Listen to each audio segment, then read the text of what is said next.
Okay, now I've got 1:30. I'd like to call to order the City of Massillon's Financial Planning and Supervision Commission. Mr. Secretary, would you call the roll? Sharon Hanrahan. Here. Dan Riska. Here. Robert Young. Robert Gessner. Here. Elaine Campbell. Here. Tony Townsend. Here. Matt Kaiser Perry. Here. Okay, next item on the agenda is the prior meetings minutes. Let's go with March 24th. We have two, March 24th and then a special meeting on the 7th of April. Bless you. Move to approve as presented. Okay, do I have a second? A second. Elaine seconds. Now Elaine can certainly bring it up for approval, but she was not here, so I would ask her to abstain. Mr. Secretary, would you call the roll? I'm sorry, this is for both minutes? No, it's for the March For March 24th, okay. sorry. Okay. Sharon Hanrahan. Yes. Dan Riska. Yes. Robert Young's not here. Robert Gessner. Yes. Elaine Campbell. Abstain? Tony Townsend. Yes. And Matt Kaiser Perry. Yes. Now, let's go to the minutes of April 7th. Well, again, move to approve as presented. Okay. I'm not trying to hurry us along, but that is the correct You are correct. process. Motion second, then discussion. I'll second. Okay. Discussion? Hearing none, would you please call the roll? Sharon Hanrahan. Yes. Dan Riska. Yes. Robert Young's not here. Robert Gessner. Yes. Elaine Campbell. Yes. Tony Townsend. Yes. Matt Kaiser Perry. Yes. Okay, onward to the report of the financial supervisors. Thank you. Good afternoon. The report is on the desk in front of you. It says April 30th, 2015 across the top.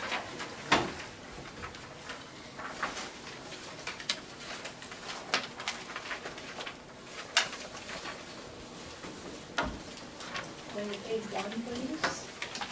You see our target percentages for the month are at 33 1/3% because we are about a third of the way through the year at the end of April. General fund ended the month with just over $1.7 million, although there are about $2.3 million in encumbrances that are outstanding, so our unencumbered balance is a negative as of this month. However, there were no other deficit funds for the other funds of the city, so that is a good thing.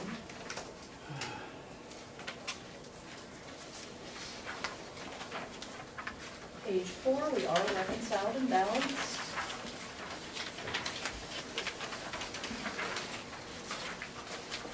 And page 5, income tax, as of the end of April, city is about $53,000 ahead of where it was at this point in the year last year.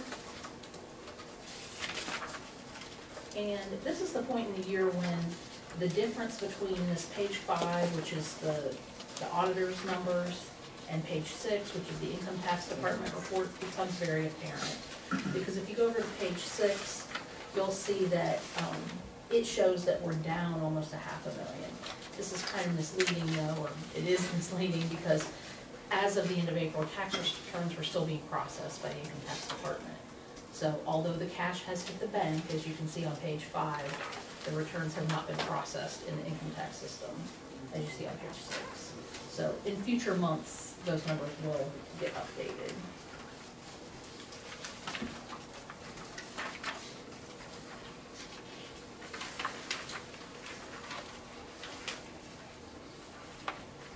And other than that, I really don't have anything much to note this month. It was a pretty typical month.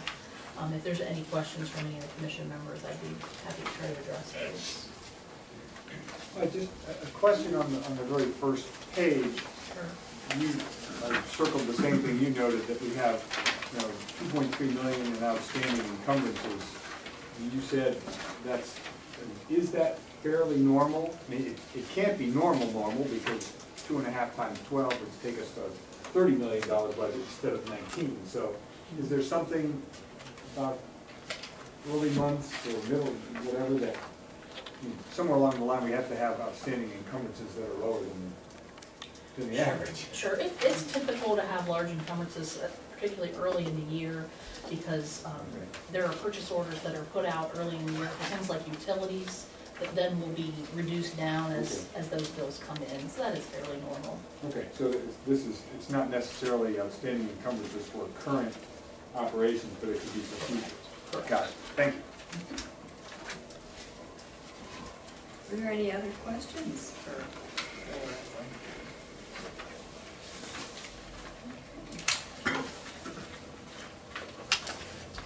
Thank you. Thank you, Laura. Thank you, Steve. Going on to the next item on the agenda. Claire, what do you have for us? Well, good afternoon. I do have a few companies to report that have come into Mass and Columbus Equipment. Brailers Restoration and Dunham's should be here soon. They're working on their building. And we have several other companies inquiring about sites here in our city. So really good news. The streetscape was passed, and so we're going to be working on our streetscape plan with MS Consultants, with our CIC group and other agencies and organizations within the community. And I think that's going to be an economic tool to really pull new businesses downtown and bring new companies into the city. So very exciting time for the city. Is that down, where is this? I can't even- Lincoln Way? Yes. It's from 4th Street to the Viaduct, over to Tremont, and then over to Cherry. So it's a nice big block. We've got some very enthusiastic and energetic members on the CIC. We've been working on this over a year. So it's really exciting. We also have a new website that's going to launch here within the next month. Okay. And that's going to also help. We're going to be placing some land that's available in our city on that website to try to market, to bring in companies and try to make it like a one-stop shop. You know, they can learn about our city and then also find a site maybe for their business. So that should be Is that a good. streetscape website or just a new, the whole city website becoming a? New city website. Will there be, I think you said this at prior meetings, or maybe it's something else. Are there going to be new email addresses? There will be. We're going to be switching over to the .gov. Okay, it was But that's the second phase. So right now, our first phase is to get the website up, and then the second step, probably be a month to 2 months later, will be the email addresses. Okay. That's what's a long process as well. Yeah. But it's all critiqued now, and it's ready to go. So that took about a year as well. So very exciting. Emily is who did the Mahoney Road, improvement project and got the federal dollars that came into them in a big way, so that's great. They, part of the plan is they're going to help us find grants to fund the projects as we move forward. And we are in need of new sidewalks downtown, new planters, new flower baskets that are hanging. And then we did benchmark Cleveland as well as Worcester. And in Cleveland, there's a wonderful alley, it actually was a street in Cleveland that they closed off. It's beautiful. Nice. And so we're looking at some areas downtown to do that as well here. Very, very nice. Oh, it just has this huge synergy. You know, you go from restaurant to restaurant, you start walking outside of that area too. Yeah, it's great. So in terms of the commission and the finances, how will the streetscape plan affect city finances? Well, hopefully it's going to bring in new income tax Yeah. dollars. Right, but you can't guarantee that. I'm thinking about the The consultant actual costs. The consultant cost was paid for by Altman. Okay. Every year I am permitted to choose a project, and this year I chose the streetscape. The grant is just for that, and they paid it in full. It's a $50,000 grant. We received it. The cost of the project is $47,000, so that money is sitting there, and then we'll be paying them out as the project. So the consultants will be paid $50,000 to design and build the streetscape plan. And help us find grants. Okay, but then, I guess, after that, additional money is needed for the sidewalks, planters, flower pots, and whatever else. Is that 100% grant? Are there matches required? It all Bonds? depends. It's a hodgepodge, Okay, honestly. right. And we have some economic development dollars as well. And we've been using those dollars that Shears gave back to us to help fund some of the businesses downtown. You know, they gave us they actually never took the $100,000 amount of money that was provided to them. They didn't want it. And so they said we didn't have to pay it, but they really wanted us to beautify downtown. And that's what we've been doing with it, is giving the companies that need a little boost some grant dollars through our economic development funds. So I guess the answer is the extent to which, or the answer to Bob's question is, I guess the extent to which this design and everything takes place is really dependent upon grant dollars received and funds available. Yeah, I mean, it sounds good.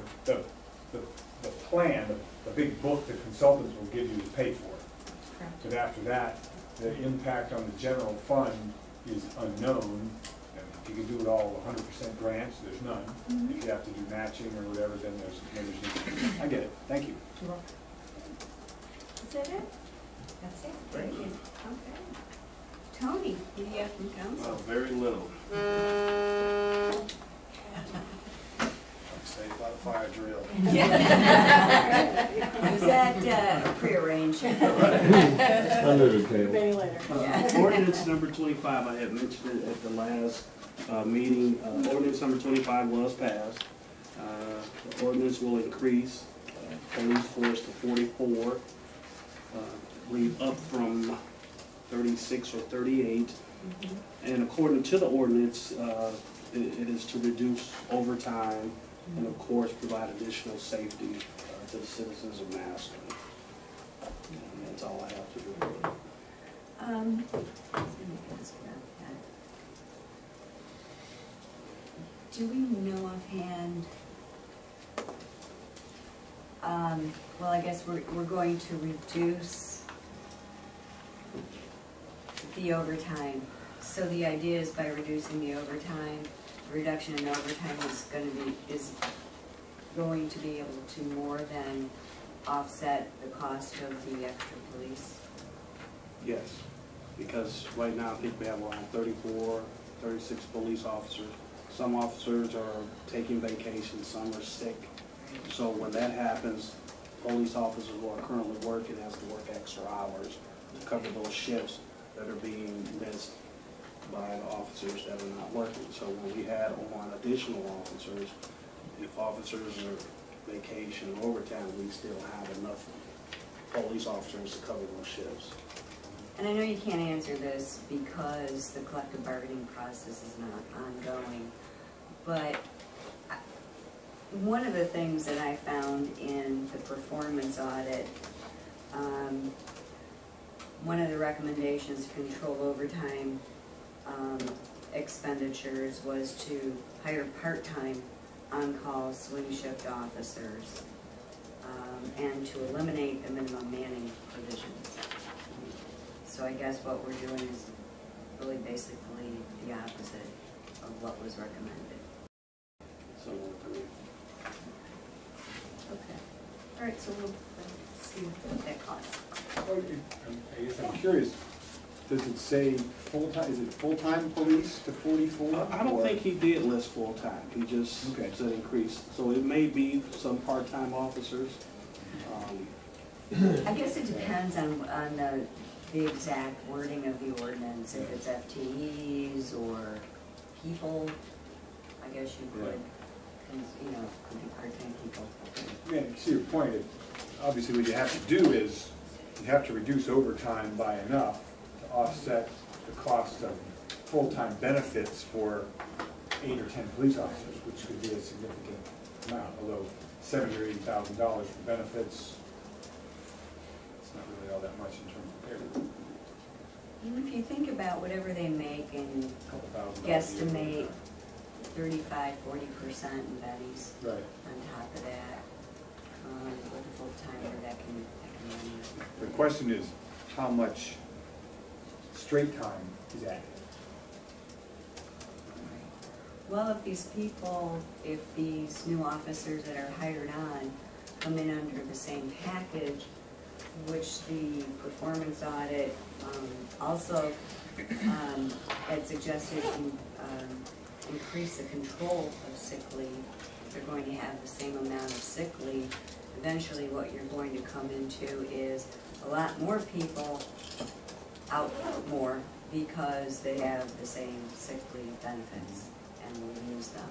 So you've temporarily shortened the gap, so to speak, to only increase it later on in the future as they accrue, as they get on board and become eligible for those benefits. Maybe the jury is still out on that. You increase the number of police officers, I mean, things can still happen. You can have officers who may quit, officers, I don't know how many officers we have who are planning on resigning. Not resigning, but retiring. I mean, you still may face some problems in the future, but hopefully the chairperson of this committee, along with the police chief, has sat down and kind of looked into the future on what can be addressed when these things occur. I mean, like you just said, you have more officers, you can actually have more sick time as well. So hopefully I believe they sat down and discussed that. Hopefully, Okay. If not, we'll see the effects in future Right. budgets. Right.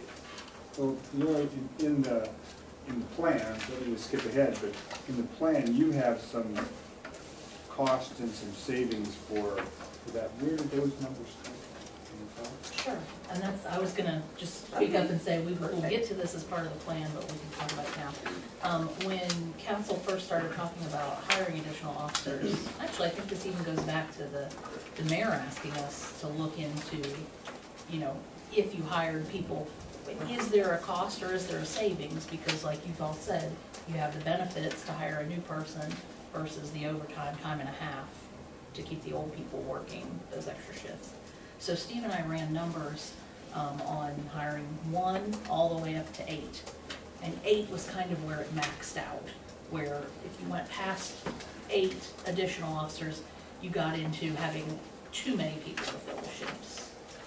So we calculated those numbers, and what we did was we tried to compare, we worked with the police chief, and we tried to compare the hours that can be saved to the cost of the new person, because it's not a one-to-one, because like you say, the new person also has leave time that they can take, and things like that. It never works out perfectly when you're scheduling real human beings. So we did run those numbers, and what you see in the plan, and we'll talk about that more when we get to the forecast and the plan, is what we felt to be the cost in the first several years, followed by a savings in the out years. The reason for that is because the first year someone new comes on, they have a period of at least 12 weeks where they are on training status, and so they don't count towards minimum manning, therefore they're not filling a shift. Once they get past that 12-week period, then they do start to kind of save money for the city, because even with benefits, a new hire is still cheaper than an experienced person on time and a half for the same shift. So in the out years, they start saving. The one thing I do want to point out, though, because we talked about over time, you'll see that the number starts to decrease a little bit, the savings over time. That's because when a new hire comes in, they're eligible for step increases each year that they work. However, we kept that overtime rate a constant because we felt like the pool of people would stay about the same. So, Thank you. sure. So I mean, we'll get to it, but it looks like this shows $125,000 net savings over the 5-year term. But you end up $50,000 in the red the first couple of years. Okay, thanks. Any other questions for Tony? Okay. Next item on the agenda is the discussion and approval/rejection of the financial recovery plan. I would look for a motion to bring this to the floor. So moved. Okay, Okay, Dan moves, do I have a second? Second.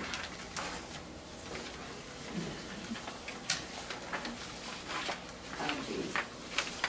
By a hair. I'll defer. No, it's fine.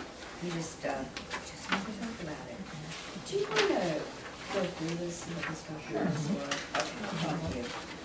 There's a couple things on the table in front of everybody. The first is this letter on city letterhead. This was the letter that the mayor wrote when she submitted the plan to the commission. And then following that is the actual ordinance of the plan that was passed by council. So that's good to have because then we know everything is official and approved. But we'll set that aside just for a minute because everything that's in that ordinance, we have kind of reproduced in the packet that has the forecast that we this. So if you go to pages 2 and 3, that basically just sets out what was in the plan submitted by the city. Many of these items we have seen before, so I won't go through them one by one. I will go to the last 3 on page 3, 16, 17, and 18. Jeremy has a copy. Here, do I have one extra? Thank you. Cool. These are the things that were kind of new since we last spoke or revised. Number 16 is the income tax increase. It is the city's plan to put on the ballot in November, 0.2% increase, so the total tax would be 2%.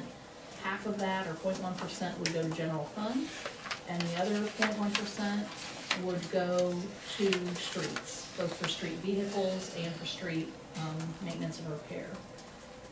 If passed, this would cause the current 25% reduction in tax credit and the street lighting fee to be removed. So that's all kind of one, all encompassing in number 16. Number 17 is a new item since we last met. That is a 10% pay cut for all elected officials. And you can't do that midterm, so that would take place when, after the election, so 1/1/16. We've calculated that, which we'll see when we get to the forecast.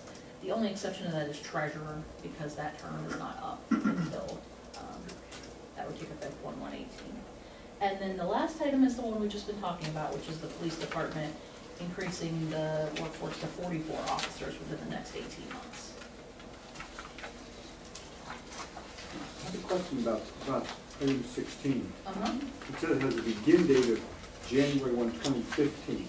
And so is that accurate that the income tax would be retroactive? No, that is a typo, thank you.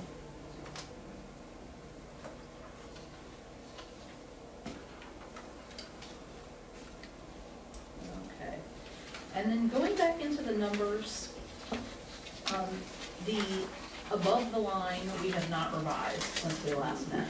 We wanted to keep that constant. Now, obviously, things probably have changed. Things change every single day in the city as well as anywhere else we go. But the reason that I wanted to keep that constant was because I didn't want there to be confusion in discussion. I wanted to kind of, because the changes most likely are not significant from one month to the next. So wanted to hold it constant so we didn't have a moving target.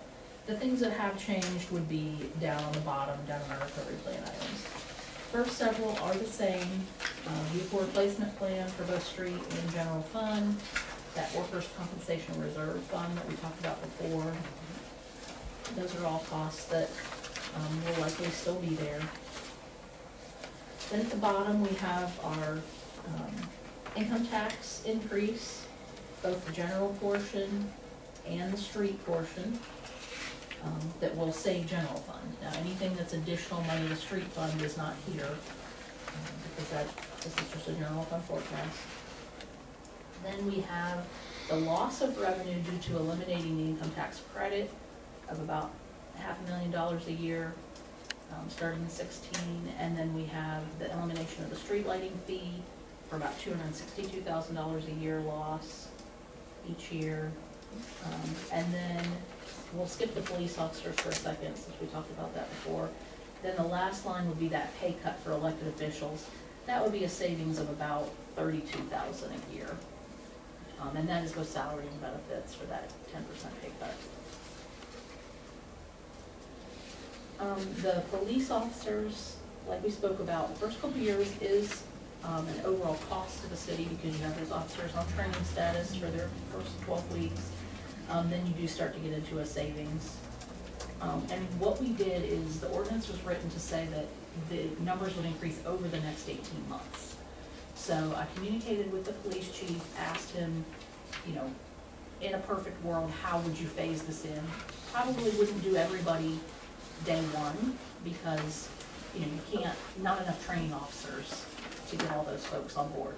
So we did 3 in 2015, and then we did 5 in 2016, so that we would get all 8 on board by the 18-month from when the ordinance was passed. So we kind of phased them in. We felt like 2 to 3 at a time for that 12-week training period was probably what would be easily handled. So overall, after all plan items are factored in, for the bottom line, at the end of the forecast period, at the end of the 5th year, the general fund would be at just over $1 million to the black.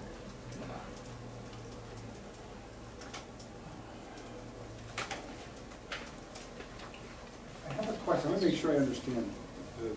Looking at the income tax increase to 2%, only general portion, I assume that means that represents half of the total tax increase? Correct. Where's the other half? The other half is the next line, Right? 350, is 350, and the following line, 145. the one, yeah. Okay, that doesn't add up to 723. It doesn't because, Is that because of the other stuff above? well, anything that was a street-related expense that was housed in the general fund, we could use that income tax for. So that helps general fund. Anything that that tax generates that's over and above what general fund is spending today, I felt like has to go to street funding and is not an impact on the bottom line of general fund.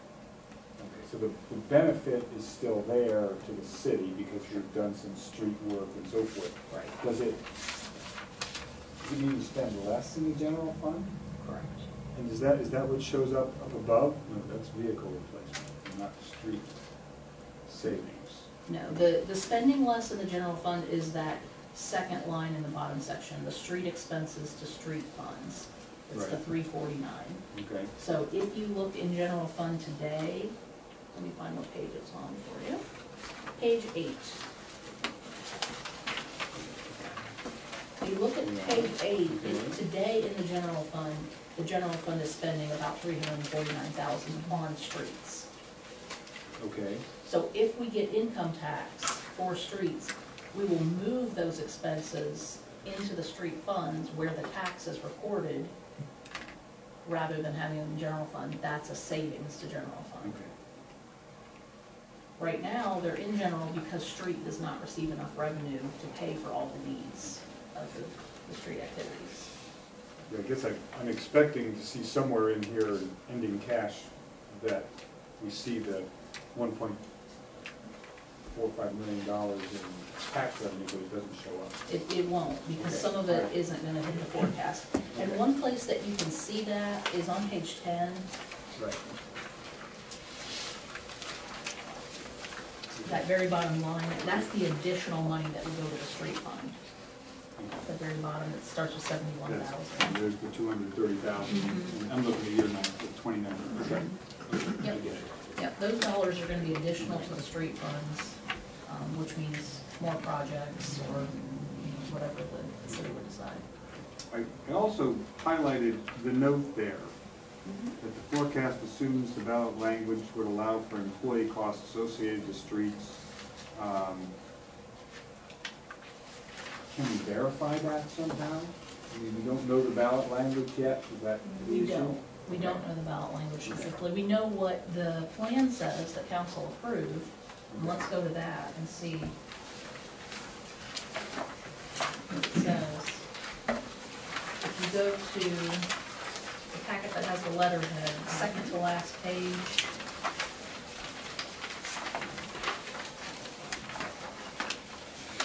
Second sentence there says, 1/2 of the increase shall be specifically dedicated for the purpose of funding the city vehicle replacement plan for streets and highway division and provide funding for city streets repair repaving program. Now, when I read that, that can go two ways. That can mean, to some people, would see that and think, repair repaving, we can buy asphalt. Some people would read that and see, it takes a person to put that asphalt down, so we can pay for that person's salary as well as that asphalt. That's interpretation. When ballot language is written, either it can be written very broad or it can be written very narrow. And I guess I would only add that if it would be narrowed and to change the assumptions, or actually the assumptions underlie the numbers, then I would look at getting another plan, because the numbers will be working out differently. And if you want to know how differently, I would suggest looking at page 8 again.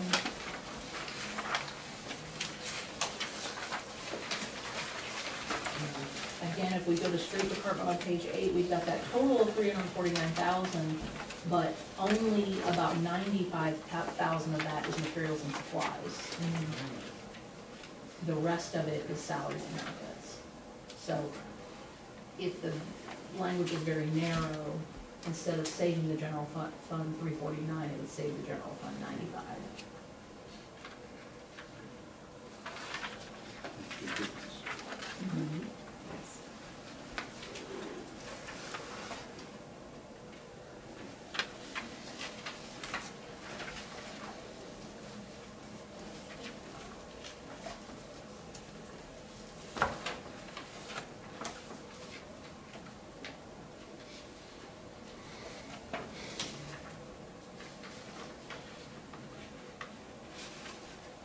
The only thing that I would point out at this point, and discuss this, or think about this, this is the beauty and the pain maybe of a 5-year forecast. The further out you go, the harder it is to predict what it's going to look like when you get there. But one thing I look at is the trend, the overall trend. And if I look at page 9,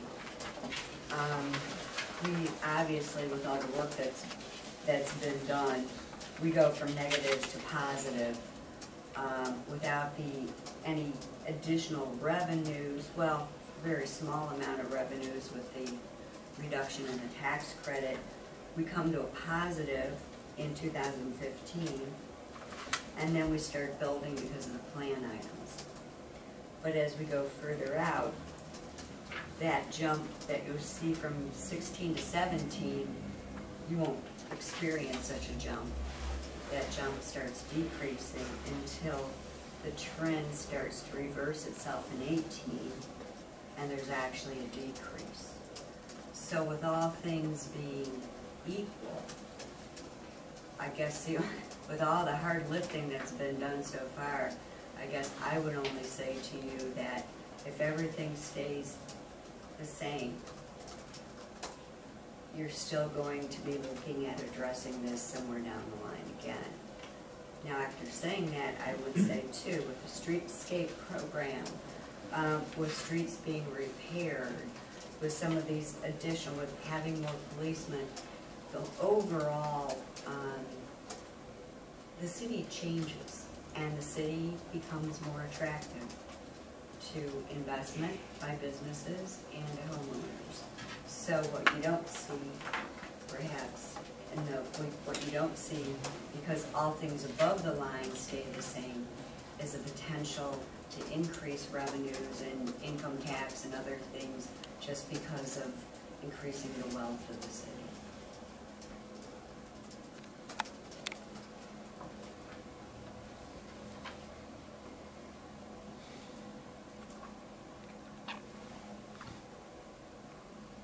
there anything in particular on any of these individual plan items that you wanted to comment on? Anyone? Just curious. I don't want to keep picking on the income tax or pick on a different one. Well, it's a huge, it's a but big part. What if another part of the plan is not approved? And the only, I mean, the other one, the 10% pay cut, Okay. if that is not instituted, what happens? I mean, if that, let's say it's brought to a vote, and council votes no, do we have to have a new plan?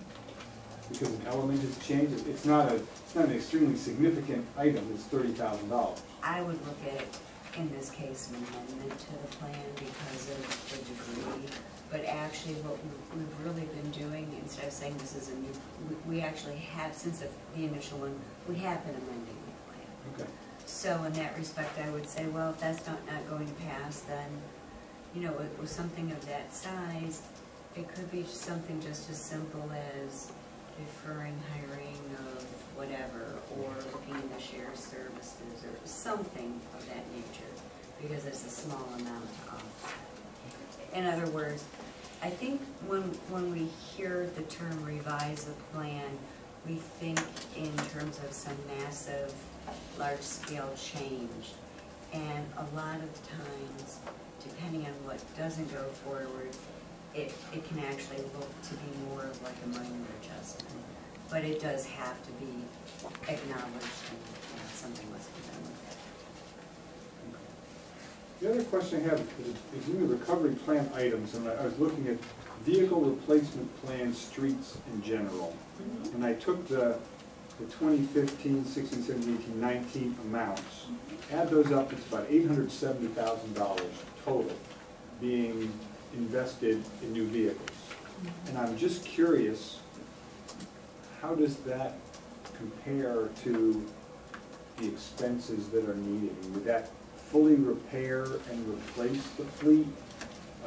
Would it get you partway there? I mean, it seems like a lot of money, $870,000 for cars and trucks, but dump trucks are really expensive, yes. and snow plows and police cruisers and all that sort of thing. Any idea what that stuff costs? Sure, go ahead. I'm sorry, This is Joel. Hi, Joel. I'm the new city safety Oh, nice to service meet you. director. And I'm new on the job, so I can't speak with expertise, but I have been down to the city garage. In fact, I was there this morning and spent about 45 minutes looking at the equipment that we currently have. And it's honestly disheartening when you see what we're operating. All the dump trucks are really old, all their vehicles are really old. Many of them should have been replaced in years gone by had there been money available. There's a lot of equipment they need and don't have because there wasn't money available. So certainly the street department is woefully, those vehicles, and with the mayor's vehicle replacement plan, we have a plan in place now, but obviously you need money to do that. Like she said, these trucks are huge numbers, and the council just voted to buy an ambulance, and that was $120,000 just for an ambulance. So when you talk about these big vehicles and plows and all of that that's needed by a city, it's tremendous numbers. Now, would this include fire trucks? No, I'm just talking, I just threw that out Oh, as an okay, example okay. of the cost of This is just streets and, Yes, is yes. it strictly streets? No. It could also be police cars and that sort of thing, but The not. plan is based on 20 years, and it incorporated all departments. And so when I sat down, it took months to draw the plan up, but we sat down with every department director, and it was their input that created the plan that we shared and added to the recovery plan. So it's all departments being replaced throughout for 20 years. And of course, that's just a guide, because maybe a truck is gonna last a year longer than we put it off replacing it. But it's just a nice guide that we've never had, and we needed it, so. Yeah, I guess I'm thinking about the plan in terms of whether this can reasonably be expected to achieve the result. And just don't know if that's enough money for vehicles. And I guess maybe that's not the issue. I think if you would go to to any of the departments, each department, you would get a different answer.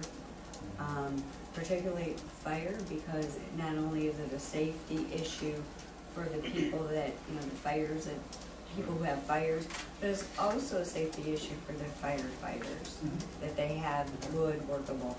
So I think the inclination is, if you ask me what I would need, this would be X dollars. I think again, we have to think in terms of what can we afford and live with, and make sure that our people are safe and that they are able to perform their jobs that make the citizens safe. No, I guess my thought is, I know part of the tax levy, and even the street, or the property tax was, give us 5 years to prove ourselves. And I think we all know it's gonna be fixing the streets and having the vehicles available and so forth. Well, if there's not enough money in there to do a passing grade in 5 years, there will not be a removal of a levy, and suddenly you're right back where you're starting. So, because, I mean, we look at this, and we talked about it at the last meeting, when we start doing the forecast for 2020, just 7 or 8 short months, we're gonna have 2020 forecasted in there, and suddenly the income tax becomes speculative instead of certain. And that's, start down the road again, same problem. So that's why I want, so, 20-year plan. I don't have too many vehicles. I have 60 vehicles, and I don't think I have any of them that are 20 years old. Get some more vehicles. Yeah, it's hard. It is hard. So, okay, thank you. Any other comments from any other people surrounding the table? Yes. I would like to address the commission about the elected officials' pay, and I would ask you if you would consider removing that. I'll give you a couple of reasons why I feel this way. So far this year, we have spent $44,971.54 in raises throughout the city. And some of these council didn't have to approve, but some of them council did approve. And council just passed legislation to raise wages at the Park and Rec Department. And so they've already taken away our raise. So they've said no more raises for elected officials starting in next year. And so that's already gone. And now they're asking us to take an additional 10% decrease. And I feel that it's political in many ways. The people that are introducing this legislation, this is my own personal feeling. I'm only speaking for myself. I'm not speaking for any other elected official. And I would just ask the commission if they would consider removing that. I don't think it's fair. I think it's politically motivated, and it affects our retirement greatly. And I, for one, after this next 4-year term, will be retiring, and it affects that bottom line. And I don't think it's fair when they can rubber stamp almost $45,000 in raises, and then now continue on giving other people in the city raises. And then they're asking us to take a pay decrease. Just a handful of people. The councilman, the law director, the mayor, the treasurer, the auditor. So I would just respectfully ask you all to consider removing that from the plan. From a procedural viewpoint, we can't remove any parts. We either accept or reject it. I see. So, but just so we get the numbers again, the raises that were given were how much? So far, $44,971.54 for the year, and that's a few departments. And then they just passed legislation that's going to give the Park and Rec Department raises.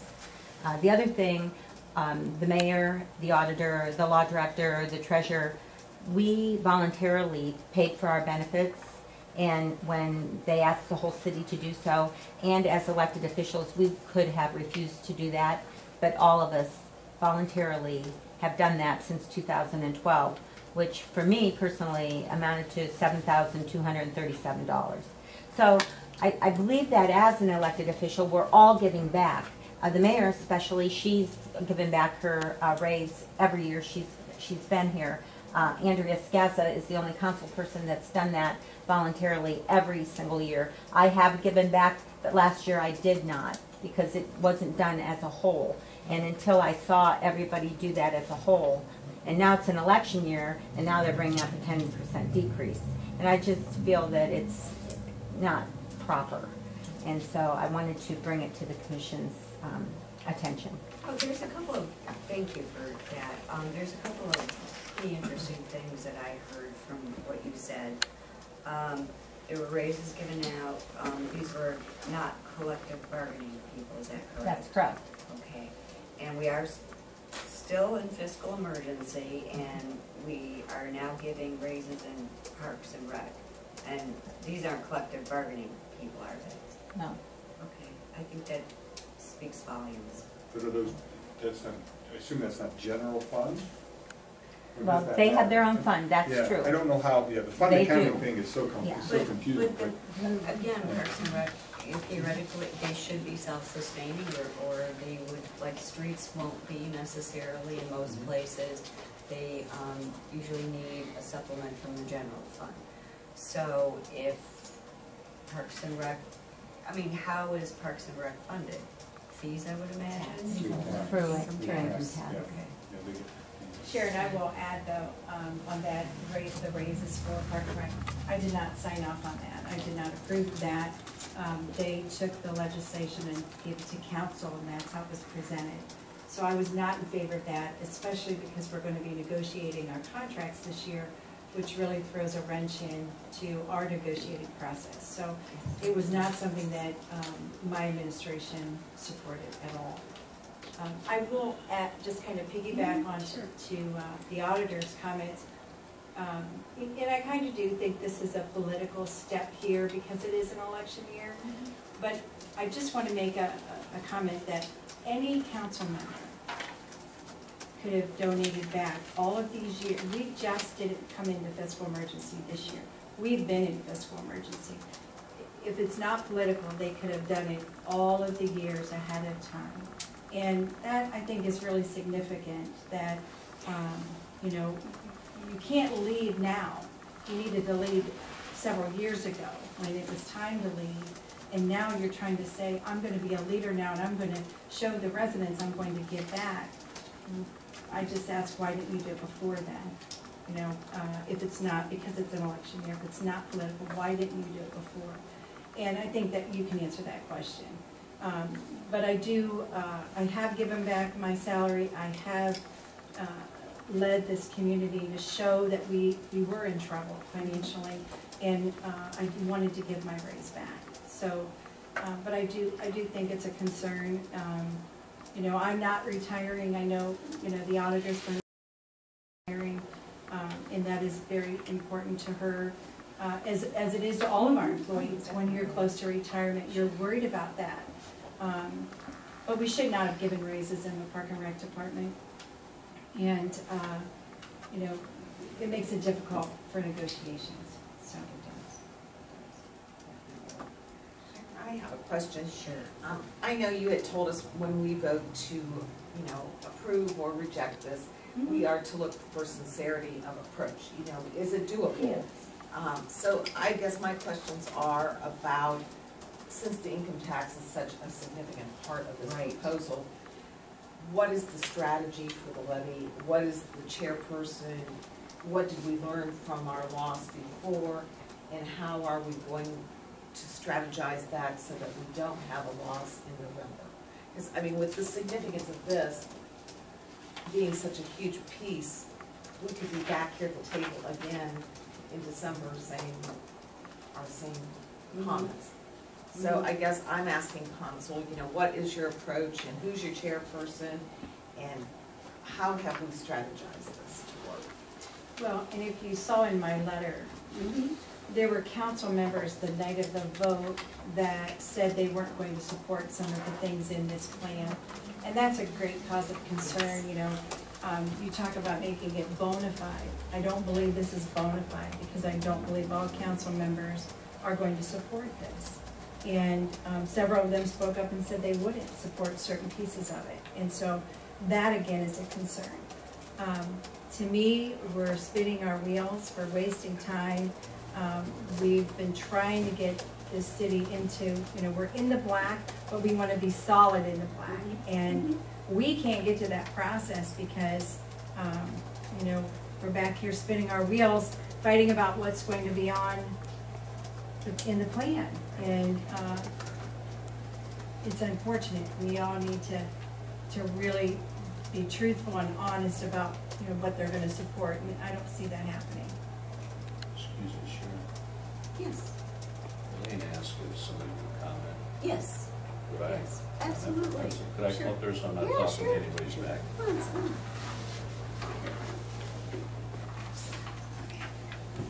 Thank you.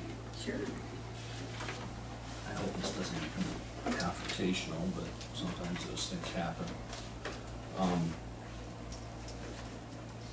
Let me say, I was the one council person that said that I wasn't supporting any pay cuts for any elected officials. I was the only individual.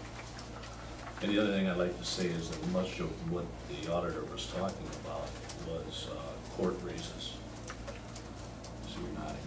We have nothing we can do about that. Zero. Okay. And the other part with the parks, they do have their own funding. So that's some points I'd like to make. If the court orders it, they order it. Talking about, Elaine, you brought up about, I guess a part of the idea of a viable plan is if it has a chance to pass it. I can say to probably 100% of council that we believe there's no chance of passing a property tax. And the reason is because the schools are out there right now, and that's how they're funding these property taxes. The last election when the income tax was turned down, we had nearly 40%. We had 32% the first time. The schools went down 32%. They only had 32%. They will be going, they're going to be going back again. Property taxes have been the way most schools are funded. They can do it with income taxes. In fact, we tried that for 3 years here and did away with it for Nassau. But we are looking at the property tax. You can say a property tax, it's just a small increase, but it's not a small increase when you're looking at what the school is going to be putting there at the same time. In addition, I don't know, the museum and the library, they have something on this time too. So I would say, just the sentiment of council, 100% of us do not believe there's a chance of a property tax passing. So now we come back, and I've been doing some digging and stuff, and this is out of my finance archives here. This is back to 2000. This is out of 2006. So it shows you I've been thinking about this a long time. It's not just that I've been thinking about it for a year or 3 years or whatever. This is 2006. They talk in Alliance here. Alliance wanted to raise their income tax from 1.75, or no, they wanted to reduce their tax credit from 100% of 1 3/4 to just 1%. Okay. They did pass that, and before it ever went into effect, they recanted it. And Referendum? no, Referendum the or- council itself Okay. and the leadership of Alliance did that. And what they did is then after that, they got together and they put a 1/4% income tax increase on the ballot, and they did pass that in like 2008 or 9. Okay. I brought some things, and I have one here about Barberton.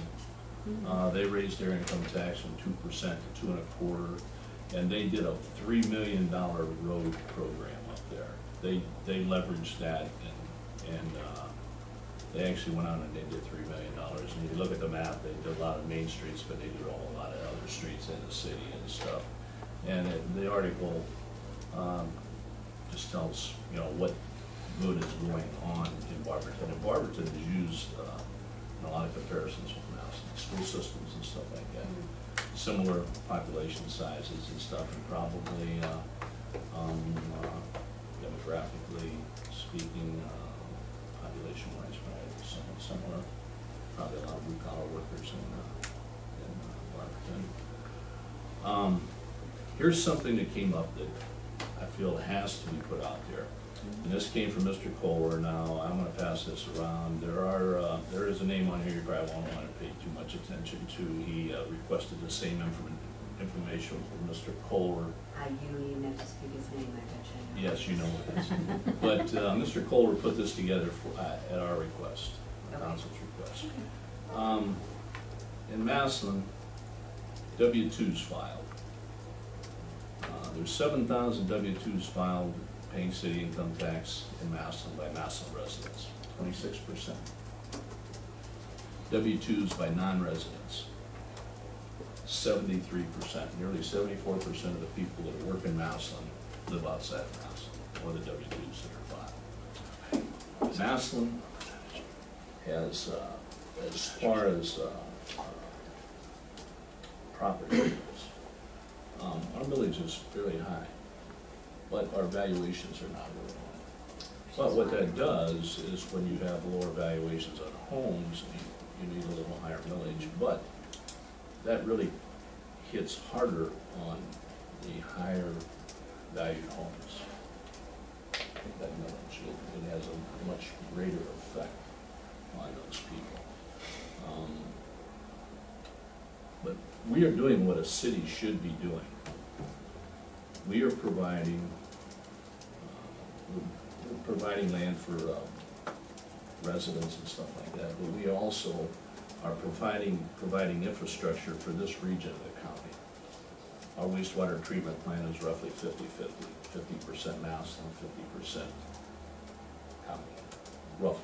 It was as high as 60% county for a while, somewhere in that area. For that 74% of the people that are coming to work in Massillon that are living all around us in areas like that, we are providing that infrastructure. We're providing a wastewater treatment plant. We are supposed to be providing the streets, which we are behind on right now. But this goes along with the thinking, why income tax? Why are we doing this? The valuations all along the way have gone up for the property owners. We also, and this is not a tax, but people don't look at it much differently, we approve probably about every 4 years the water company to increase their rates. That goes directly on homeowners. Only every 4? It's usually 4 years at a time, yes. We also, along the way, by ordinance, we have to restudy our wastewater treatment plant periodically, and almost always leads to increases, okay? We have put in street lighting utilities, we have put in wastewater, stormwater utilities. All these things go on the homeowners. That's why we have been going this income tax route. And like I said, there were a couple people that I felt certain that they were ready to go for the property tax, but when they saw these figures here, I think it's only fair that the people that are coming in here share part of this burden. We're providing this.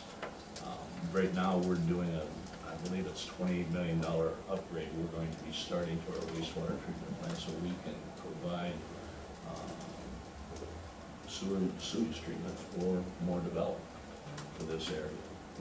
So I would like to pass this around so all of you can look at this percentage thing, disregard the name up there. Make sure everybody on the commission gets one. Anybody else on the commission need one over there? Like I said, this came from Mr. Kohler, who requested this, and we really were not aware of this, that the percentage was that great. Another thing that's going on is people just started to pay the income tax, the reduction in the income tax credit that we passed last year. It just started to kick in now in April, and now we've started to hear about it. Canton had the same thing happen last year. They had passed a 15% reduction in their tax credit. Same thing Nobody pays any attention until it's income tax time, and then all of a sudden their account says, well, here, you know, you have another form here that you have to pay income tax in the city, you know, where you're living, even though you're working somewhere else, because they took away part of the credit. So that happened here too. We've heard from those people. You've had a number of referendums reversing things like that. So, you know, you're talking about the instability. That does add to the instability.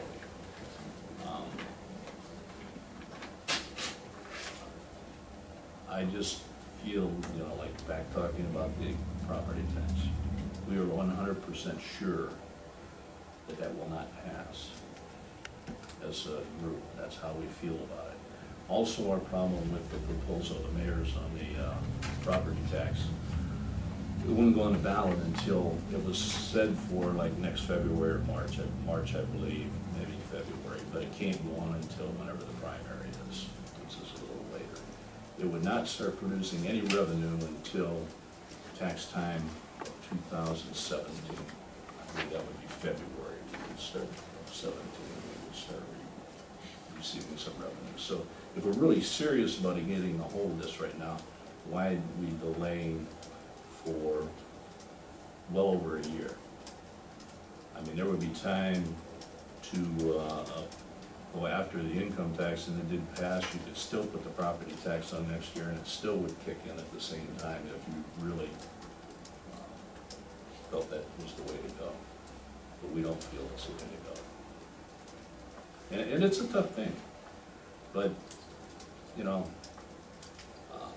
we will have people actively campaigning against the income or the property tax. Likewise, there's people actively campaigning against the income tax, but we have 35% of the people that are affected by the income tax credit are residents. That's the part where we changed in this plan to take that away, take the tax credit back to 100%. So we're hoping that we get a lot of that 35% of people that, when it first went into effect, they were not paying any attention to it at all. We do have their attention on that now. I guess, you know, Paul, I guess it's philosophical, but if you believe that people should pay for the infrastructure they use, why shouldn't the people who, think about that for a second, the people who live in Massillon and work in Canton, they use the infrastructure of two cities. For the last 20 years, they have not been paying for the infrastructure in Massillon. Yes, they have. They pay property taxes, some of it. Right, They pay property taxes. They're paying both. I agree, but they don't, but their income, but they did not pay any income tax to support the infrastructure. But they're still paying taxes in Massillon to support the city of Massillon. But not as much as everybody else. If I live in Massillon and work in Massillon, I pay property tax and I pay income tax. You're looking at something to consider double taxation. All I can tell you, Bob, is there's referendum after referendum repealing the reductions in income tax credits. All I can tell you is that. You know, and I agree, but and I I do think believe it's that, you know, disingenuous to if say we- that that somebody should pay for the infrastructure they use and then give them an income tax credit so they don't have to pay for the infrastructure. No, I believe that the people coming to work in Massillon, we do what a city is doing. You know, we provide industrial areas, we provide business areas, and we provide the infrastructure for the people to use those. And we've got nearly 74% of the people that their burden hasn't gone up since '76, okay, on the general fund. Their burden hasn't gone up, but our residents that pay property tax have continually gone up during that time. Continually. I guess the concern I have is, and again, it's sort of a philosophical objection to the income tax credit in general, is that people aren't paying for the infrastructure they use. You They're think not it should paying. be removed and taken down to zero? I don't know, but. Well, I mean, we're talking but- philosophically okay, now. yeah, Do I you mean, believe it should just go to zero and then you should Yes. pay the full amount in Canton and pay the full No, amount because here? if you can affect the entire system, then Canton wouldn't tax them. Because, or Canton would tax them proportionally. Canton is providing perhaps a third of their infrastructure needs, because they drive to work every day, they use their streets maybe a third of the time, but 2/3 of the time they're here in Massillon, using the Massillon streets, the Massillon parks, Massillon Police and Fire. So where does that come from? It comes from people outside the city. Well, those people live somewhere else. They're also providing an infrastructure. So if you live in Jackson Township provides an infrastructure of streets and roads and parks and business parks and residential. But they and commercial. haven't participated in the increases over the years that the residents of Massillon have. In what? In property No, we taxes? haven't raised the income tax on the general fund part since 1976. So 1976, whatever a resident was paying, a non-resident working in Massillon was paying the same thing. But in the meantime, the Massillon people have continued to pay more property taxes. All the fees and all these other things have continued to go up, including cable TV. And it hasn't gone up on the people coming here. Except for the property tax they pay where they live. They pay those property taxes here, but their income tax part of it has not gone up. And I believe those people should be paying something when they come in here. And I believe they should be participating in these increases. We're raising rates all the time. We've raised rates on things continuously since I've been a council person, and all of those things are on the property owners. And like I pointed out, the schools are coming after that, you know yourself, strongly. They're going to be, they're between a rock and a hard place right now on their property tax increases. They really are. Now, do you think we want to go head to head with the schools on property tax? I'm sorry. That's why we don't feel there's a chance. There's no chance. Well, that's my next question. If you're 100% sure a property tax levy will not succeed, what's the betting line on an income tax levy? If there's support there, better than 50%. Well, if there's support there. Is there support? How do you ensure that that support is there? What's the How plan? can you ensure the support there is for any of these things? We're Well, all that's strategy, and that is working towards a goal, and that is. strategy and working on all of it. Well, listen, I'm sorry. No, that was my original question, was really just what was the strategy? I think you defended well, which you feel that the council has decided, and I'm hearing you loud and clear. Now I'm trying to think, how do we get this passed, and how do we, and I would be extremely disappointed to think that no thought process has gone into how do we get it passed now. Because it's such a huge part of this budget that, to me, there should be work currently going on to make sure that this, analyzing past voting precincts, different things like that, to ensure, I like when you say with enthusiasm that better than 50% is going to pass this. Then we have to work towards that. That's not something that we can wish for. It's something we have to work for. A chairperson has to be identified, committees, and we've got to really nail it, because that, to me, is the crux of the victory that is written within everything we're reading. Well, we put a lot of effort into the property, the income taxes twice, okay? But we didn't really get a lot of support from all areas of the city, truly. Okay, when we don't get that support, then how do we reverse that? Then, to me, then I don't want to spin our wheels again, and I don't want you guys to spin your Well, wheels we'll be again. spinning our wheels if we go for property tax. Well, I'm not saying to go for property. If we're gonna go for this, we gotta get the strategy in Mhm. place and start to. And there are changes from the last time. Yes, Or there you are. would be rejecting it automatically because you just say it was this last plan. There are changes in this plan. I agree. So I guess, people have to start thinking about it. Maybe you look at it differently now, Bob, because you live out in the city. I don't know. Seriously.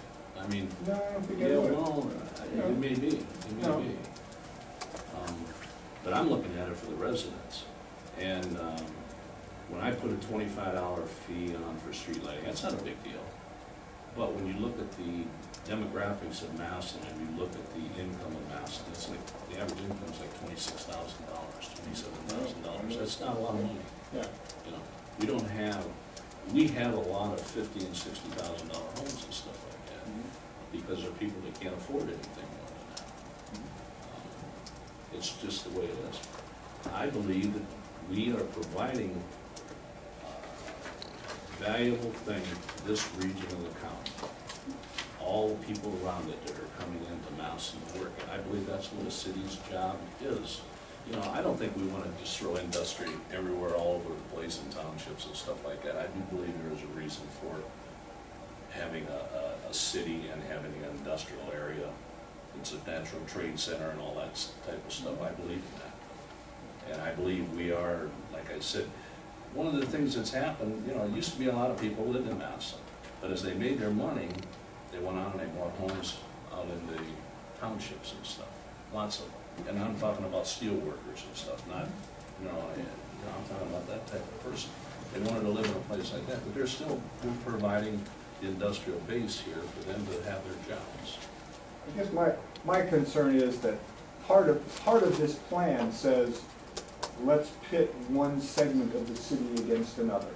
That those who we took away the 25% of the tax credit for the people who live outside the city, and now we'll be able to convince them to take the benefit back by voting for this tax. That's exactly what's going to happen. Yeah. You just said it. Yeah. We can pick up 35 percentage points of the vote we by giving a benefit to people who work outside the city, and who's going to end up paying for the benefit they receive?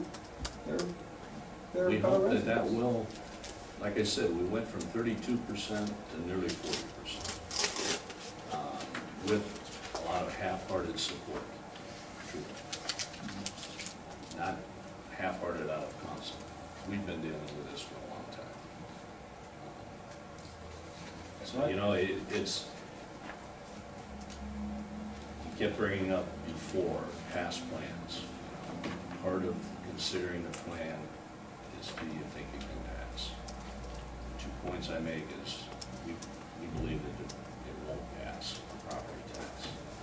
And the other part is if we really, really need this money so bad, why are we waiting well over a year, year and a half before we would get any of this revenue, if it's that serious? Sharon, I'd just like to make a couple of points here to kind of give you an overall, there was not a great effort on the income tax, and I shared this with all of you before. They chose a chairperson that no one knew. Part of the strategy when you run a campaign is you find someone that is notable and credible and responsible, that the majority of the community respects. That didn't happen. They didn't start campaigning, going door to door till about July. My safety director and I gave them a blueprint on how to execute a campaign that was used in the schools and was used successfully. They didn't follow the blueprint. We gave a staff member to support their endeavor. Really came back frustrated because nobody knew what they were doing. So I don't think that the effort was 100%. I don't think it was an organized campaign. I don't know that the people will support an income tax increase. And it's failed twice now. It's a huge concern. The reason my initial plan was a property tax in March is that just about everybody's on the ballot. And they're going to focus on their races, and I think people need to be realistic about that. They're not going to focus on a city campaign. They're going to focus on winning themselves in November. And so I felt that, to be realistic, that the soonest chance would be to go in March. And that is when the primary should be held for 2016. So those are all some things, and it's tough. It's really tough on deciding what will the residents support. There's only so many ways to raise revenue. You have a handful of ways to raise revenue, and you continue to spin your wheels, the city stays in fiscal emergency, and we're really working hard to get ourselves out. We're in the black. A lot of things went into coming in the black, due diligence with spending. All the department directors have worked extremely hard to supply more with less money, less staff. You know, and we want to talk about, I do want to point out that the law director gave out raises as well. You know, they padded their budget with our director, said they needed this money, and then they gave out raises. That's unfortunate. And another elected official cannot control another elected official, so it was out of our control. Those are some things that are, you know, you can't have people giving raises and expecting our residents to give us more money. That puts us in a bad position as well, going to the voters. So a lot of what Paul said, you know, I think he may believe what people have actually witnessed is not the same. So two different things we're looking at. Well, I'll just go through my final bit. I agree with Elaine's concerns that the major element of this campaign has already failed twice. I'm also a little concerned that it's temporary in nature, that after 5 years you're going to have to pass it again. It's going to put us right back where we are now. It's also a little concerning, and I know it may be the thing that has to be done to make it pass, but it reduces revenue from the last plan by eliminating certain things. And Paul, I understand you made a great case today, but I still haven't heard any evidence of a change in voter sentiment for this, other than perhaps the investment tax credit people who are going to vote their concerns and make it pass. But maybe my biggest concern is we're now 5.5 months from Election Day, and there is no resolution to do this.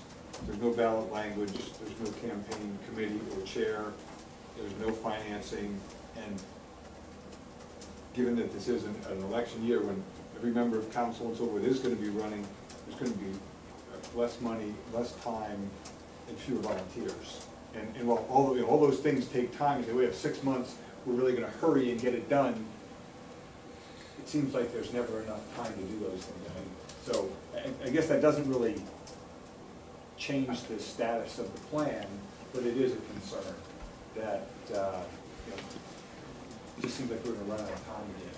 One thing, there's no reduction of revenue. Now, it's some of it is changed and taken away, but it's replaced in the general fund. There's no reduction in revenue. In the previous plan it is, because you're getting rid of the street lighting. But you are applying 50% of the income tax increase. That would replace, and I think that's even in the mayor's statement maybe. Well, but that is there to replace the street lighting revenue and the income tax credit. But that means there's less net revenue. No, it's going to generate more.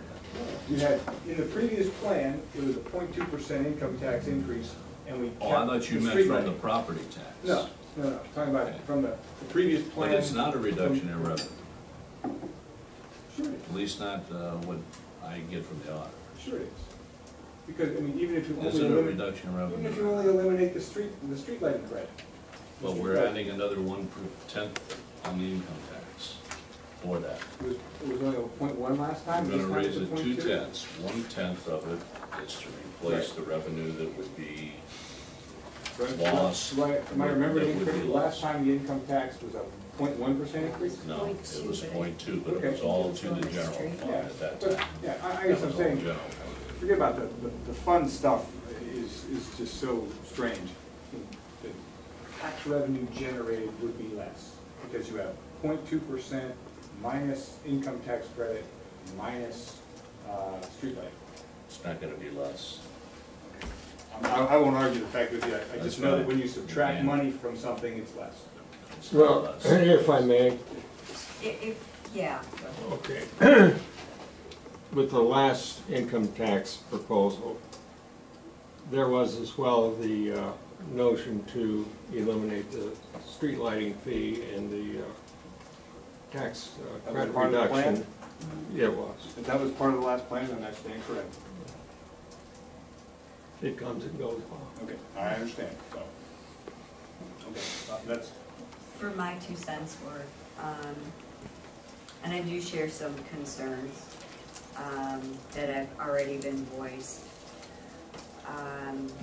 One of which, I think the primary one is, and especially I think it's highlighted by these stats, where the residents, the W-2 residents, are the ones that pay such a small portion of the income tax, yet they are the ones that will vote for or against it, and they have twice overwhelmingly rejected an increase in the income tax. I think that is very telling. And if you go back to the fact, I think there was a number that was circulated, maybe 26,000 median income, okay? That's where you hit people. And if you increase the taxes that they pay on that small amount of income, proportionately, that's a huge hit. That's a huge hit to them. And that's how they think.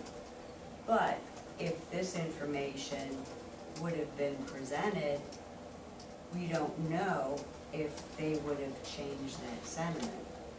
Chances are, you know, yes, property taxes are a hard sell. Yes, you're vying against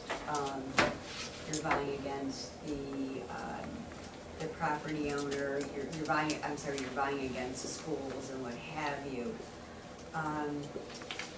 And it is true that the number of your millage will be higher based on the average market value. But then again, too, there are folks that will pay more dollar-wise because their properties are worth more. But again, I would say, as that is applied, that they are in a better position to afford that because they were able to afford a house, a dwelling of a larger market value and selling price. So it's on capacity to pay too when you look at taxes. Is there anything else that anybody would like to add on the plan? Any questions, comments? One comment. Okay. The income tax, or the property tax is to generate what, about $50 at the 1.5 mils? Is that what it was? It's $52.50 per $100,000. Okay, that's just about what it is on, if you have 2/10 income tax on an income of $26,000, that's almost the same thing. Before I ask for a vote on this, I want to go back to my little criteria sheet. Besides all of the things that are in the revised code 118.06A, you know, how they're going to get out of fiscal emergency. I guess we go back to, and it's been mentioned before, Division C, which is any initial or subsequent financial plan passed by the municipal corporation, county, or township shall, not may, shall, be approved by the commission if it complies with the divisions A1 through 7, which is, does the plan include these things? If the plan didn't, it wouldn't have been presented today. The auditors look at that. So we know for a fact that it does include that. It shall be approved if it complies with those provisions, and if the commission finds that the plan is bona fide and can reasonably be expected to be implemented within the period specified in the plan. We have gone before and we have talked about bona fide and how subjective that is. Another part of that, which is somewhat, which is subjective, but perhaps not as subjective, is can reasonably be expected to be implemented within the period specified in the plan. so I look at the benchmarks and the times at which revenues are anticipated, given things going to the ballot and so on. And I would ask you to consider those as well. If there is no other comments on the plan, Mr. Secretary, would you call the roll? And this would be on the approval of the recovery plan. So if you vote yes, you are voting that you approve the plan. Sharon Hanrahan, No. Dan Risko, No. Robert Young's not here, Robert Gessner, No. Elaine Campbell, No. Chadwick Townsend, No. Mayor Kathy Kaiser Perry. No.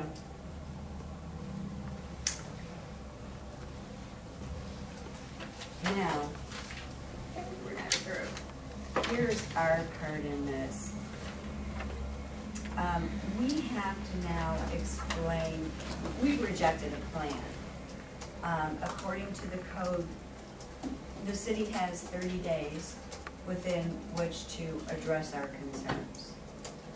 So while we are sitting here, and I will put this in a letter, and I will send it, as I have in the past, to council. But I guess what I'm asking for now is, why did we reject the plan? I mean, I'll speak first, and then chime in, if you will. I base my decision on the part of the code that said reasonably can be expected to be implemented in the time. I don't believe that given what's going to be on the ballot in November, the fact that May's almost over, I don't know that we have a commission chair, I don't know that we have funding, I don't know, there's too many unknowns. Given that, I don't believe, and also given past history, I don't believe that the income tax can be expected to pass in November. I would echo that, and same thing. I don't think there's a reasonable expectation that the income tax levy will pass, but I would add, I'm willing to be convinced to the contrary. If there can be some showing of how voter sentiment has changed, that there is a better, more efficient, more effective campaign structure that will be implemented within the time frame to pass the levy, then my mind can be changed. But at this point, it's the same thing, and we're really coming down to the same, a few months before the election, and there just hasn't been any movement yet. The council could have enacted legislation, campaign committee could be set up, money could be raised, and it hasn't happened yet. But I'm more than willing to be convinced that sentiment has changed and there's a structure in place. So, leapfrogging on that,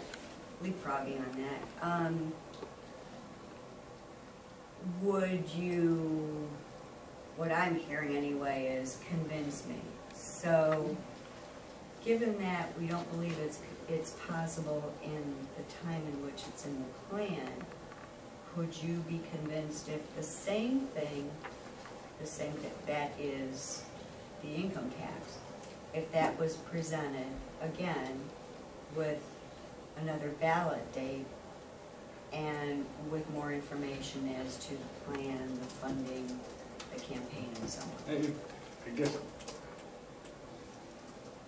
I'd be willing to accept it with the same ballot date if there was something that said to me, given the changed circumstances, whether it's the kind of information we just received about the the non-resident workers, or a better campaign chair, a poll among citizens that said it's already shifted from 38% in favor to 46% in favor. It's some measure of a change in voter sentiment. even if it's for November. You know, if the investment tax credit beneficiaries have already said, yeah, we're all voting for it, and you can prove that to me in some sort of a poll, great, let it rip. But at this point, there hasn't been anything presented to show that there's been any change in voter sentiment.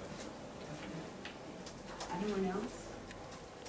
I agree with your sentiment, though, when you asked about a different date. Bob, in my past history, I don't believe that it can be done between now and November.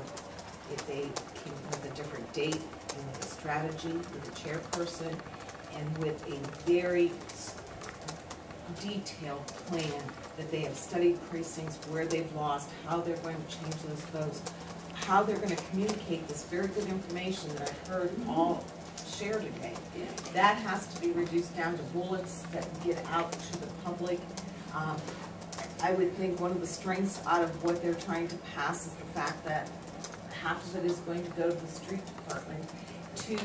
My neighbors are all complaining, as your neighbors are, about potholes. So, you know, those would be the types of things that I would like to see detailed, though. I don't want to hear just rhetoric. I want to see it detailed, and I'd like to see, you may have a change in some council members come November. How will you transition that change in possibly elected officials?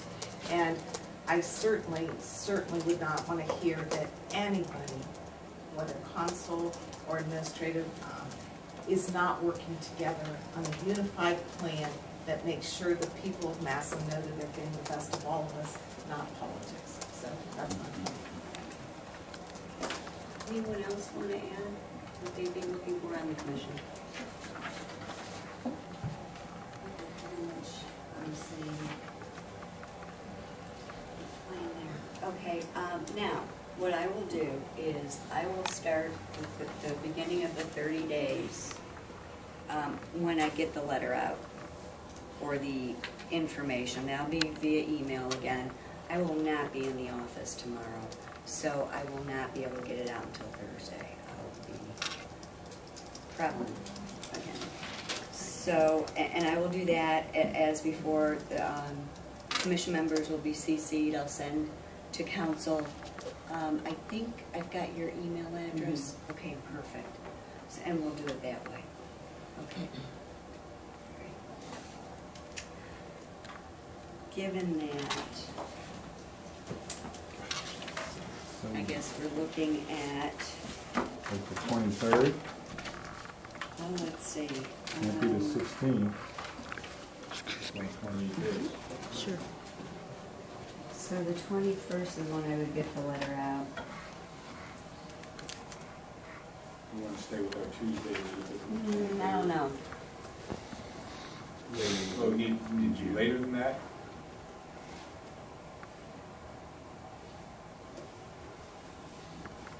I'm looking at the 22nd, 23rd-ish. I can't do the 23rd. The 24th of June? Where? Is that, Wednesday? Yeah. is that somebody's birthday or something?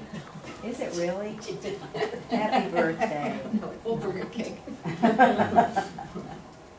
Ken said he would. He's just looking like, a. What about the 24th? Now, let me go back though, and because I have to follow the code, so it has to be submitted within 30 days. So I will send it on the 21st. Is there a possibility to go to the 25th, Sherry? I will be out of town.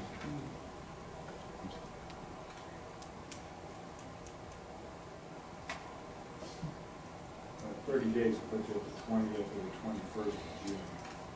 It'd be 30. The 20th, yeah, you're right.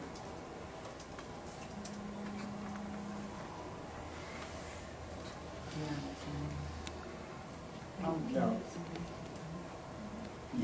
do we need to allow some time for Laura's group to work on this? Laura, my friend. It depends on what's in the plan, how significant Right, it changes. right. If I could just make one comment about the numbers, and this is more for mayor and for council, in looking at the plan, if you look at page 9, at forecast, if you look at where it says fund balance end of year before all the plan items start to hit, the general fund is in the black, and it remains in the black for the 5-year period. Now, the balance decreases over that period, but it remains in the black, with all things being held equal. That doesn't mean we get to buy any new vehicles or do anything additional that the city's not doing right this minute. So I guess this is just want to put it out there that, like the mayor said, there's only a handful of ways that a city can generate new revenue. There are a number of ways that a city can cut expenses. Some easy, some very difficult. So if mayor and or council is interested in bringing brand new things to the table, I'm more than happy to hear that. I'm more than happy to try to forecast it. I would need some time if it's brand new things, absolutely. If mayor and any members of council want to get in a room and discuss it prior to, official passage or anything like that, we've done that at some entities where myself, Steve, mayor, 1 or 2 council people that have taken an interest, can sit down and just bounce ideas around. If that's something that you would look to do, I'd be more than happy to meet with you, and we can do that. But it sounds like the commission needs either something new or something expanded on what we have, so. I'm not necessarily sure we need something new.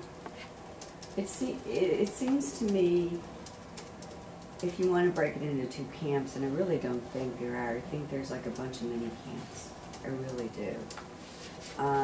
But it seems to me, in looking at this, we seem to have decided in some way that it's either property tax or income tax. I'm not sure that that's necessarily so, but if you're looking at showing the voters that they're getting something that they voted for, or actually if you're trying to address what the concerns are now that you hear every day in your wards, the streets stink, so on and so forth. I think, as you said, and if I'm wrong, correct me,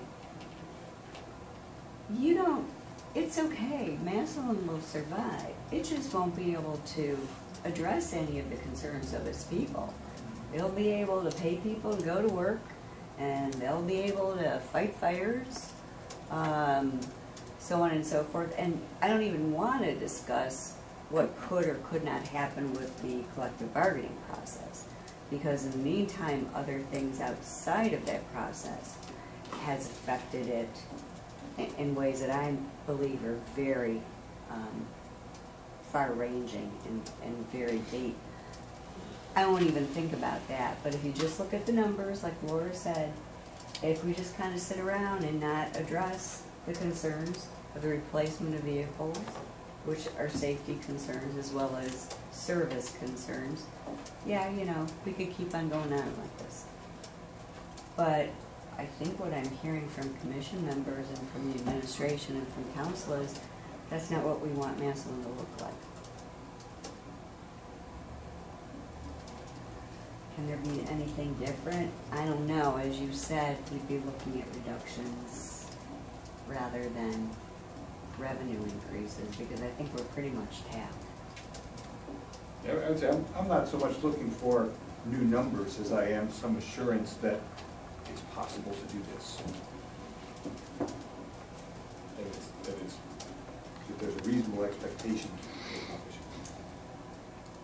Well, and let me add that if you go to reductions, if you go to that step of reductions, we are already short-staffed in our street department.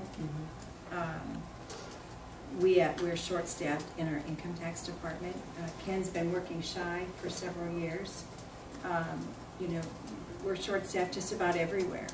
And if you go to that extreme, then almost closing a department, because you can't do less or more with less. Right. I mean, we're doing that now, and we're barely covering what we need to do, and it will be reducing hours, it will be reducing departments. That's significant, and that's not what the residents want in this city. And, you know, there has got to be an answer for the plan to go forward. So maybe it's not going to be that we reduce the street light fee. Maybe that stays, because it is only $25. Maybe that stays. But I think, Laura, that is a great opportunity that you bring to the table today, is to sit down with several council members and try to, you know, work through this, because there has to be a come together, and that hasn't happened so far. We've been supportive, and if you will look, I have come to the middle every single time, because I don't want those 15% reductions for my departments, because that is eliminating a department. And our residents really don't deserve that. And that's not even taking into consideration the fact that we now have minimum manning of 44 in the police. Well, and that was done by council, and our negotiating attorney shared with them that they should not be negotiating the contract. But when they bring legislation, they bypass the negotiating process, and that's harmful. All right, I counted a couple of times. 30 days from the 21st, and I always count the 22nd, I believe, was the 20th, which is a Saturday. So it just says within. And if it goes in an email to me on Saturday, as long as it hits my email, it's within the tenor of the law. So I'm completely fine with that. Now, if we go to look at when we would meet, I'm hearing that the 24th is not a good day, and the 25th isn't a good day for some others, so. And the 23rd I can't do, because I can't possibly be back in Columbus in time I need to be. And the 22nd doesn't give us time to really look at it. Because I made that mistake before, looked at things real quickly the last time, and better take some time and review. When is the 4th of July holiday? Is that the Friday or the Monday? It's a Saturday, but for state employees anyway, it actually is the 3rd of February. If it falls on a Saturday, it's the day before. If it's a Sunday, the day after. Just thinking about when people are likely to take a vacation, if they're gonna take one and get that extra day, so.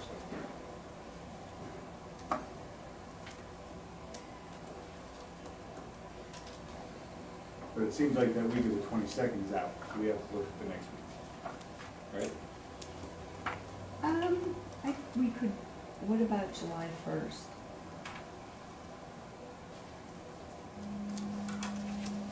Fine with me. It's okay with me. Is that okay? Wednesday? Yeah. Wednesday. July 1st? Okay. It is a holiday somewhere. It's Canada Day. So I want you to bring your Canadian flags and we'll wait for that. July 1st? Yes. So I'm checking out. Thank you. And then there's this issue about rooms. One of these days we will have it outside. If I would schedule that though, it would rain, I just know it. Impromptu, that's different.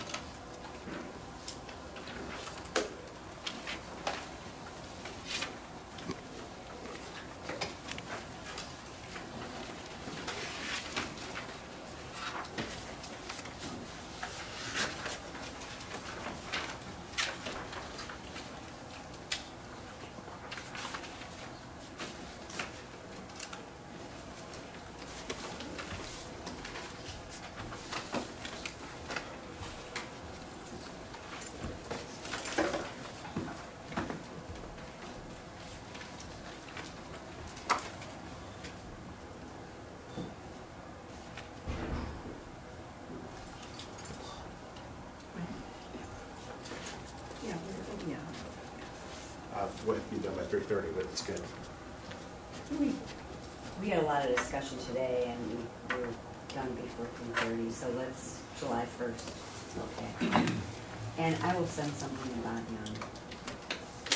Bob sent me a text and Oh, he he did. said he is sorry to miss the meeting, but he missed his flight from Florida yesterday, so they're, they're trying to get back. That is He a apologizes. horrible thing. I hate when that That's right, happens, me don't too. you? Me too. Oh, man, stuck in Florida. Shoot. Okay, if there's nothing further for the good of all, We I would look adjourn?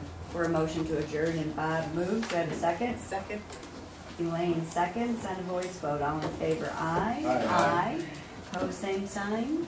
Hearing none, this meeting is adjourned. Thank you.